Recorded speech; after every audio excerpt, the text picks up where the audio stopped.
Meet Anvin Jose.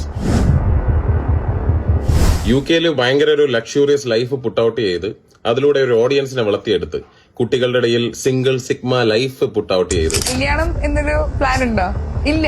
കല്യാണം കഴിക്കാൻ വിരോധമാണോ? വിരോധമൊന്നുമില്ല. ഇപ്പൊ എന്തായാലും പ്ലാൻ ഇല്ല. മൾട്ടി മില്യണർ ബിസിനസ് എംപയർ ഉണ്ടായിരുന്ന, എന്നിട്ട് 2023 റിട്ടയർ ആയ 21 മുകളിൽ കാർ കളക്ഷൻ ഉള്ള ഒരു കാർ എന്തൂസിയാസ്റ്റ്. ചോദ്യം എന്താന്ന് വെച്ച് കഴിഞ്ഞാൽ മിന്നുന്നതെല്ലാം പൊന്നാണ്. അപ്പൊ പിന്നെ ഇതാരാ അൻവിനെ? ഈ നിലമ്പൂറുള്ള കൊച്ചിനെ മറന്നോ?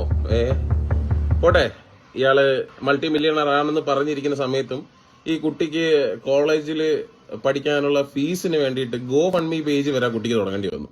പോട്ടെ, ഇതും പോട്ടെ. പക്ഷെ ആ കുട്ടിയുടെ ഡിപ്പെൻഡന്റ് വിസയിലല്ലേ അൻവിൻ എന്ന് പറയുന്ന വ്യക്തി UK നിന്നോണ്ടിരുന്നത്. 2022 ജാനുവരിയിൽ ഷിൻഡോ എന്ന് പറയുന്ന ഒരു വ്യക്തി UK ഒരു കെയർ ഹോം സ്റ്റാർട്ട് ചെയ്യുന്നു. 2ാം മാസത്തിൽ ഒരു റിക്രൂട്ടറായിട്ട് അൻവിൻ അവിടെ 30% ഓണർഷിപ്പിലേക്ക് കടന്നു വരുന്നു.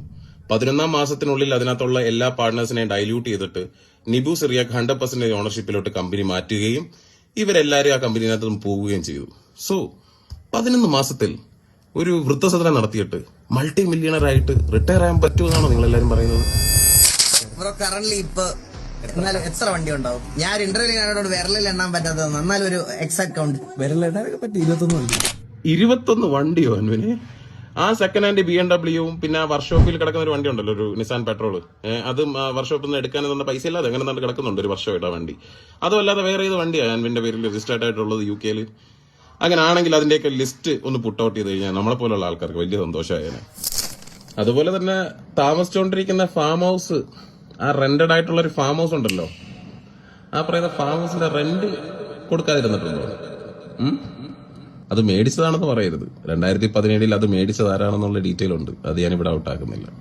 ഈ വീഡിയോ പുറത്തു വരാതിരിക്കാൻ വേണ്ടിയിട്ട് എന്റെ കൂട്ടുകാരെ വരെ ത്രെറ്റ് ചെയ്തിട്ടുണ്ടായിരുന്നു ഇവരും ഇവരുടെ ടീം. എന്തിന്? സെറ്റിൽമെന്റ് ഓഫറിൽ വരെ വന്നിരുന്നു. കമ്മിങ് ടു ദ പോയിന്റ്, ഇതൊരു 3 പാർട്ടുള്ള സീരീസ് ആയിരിക്കും.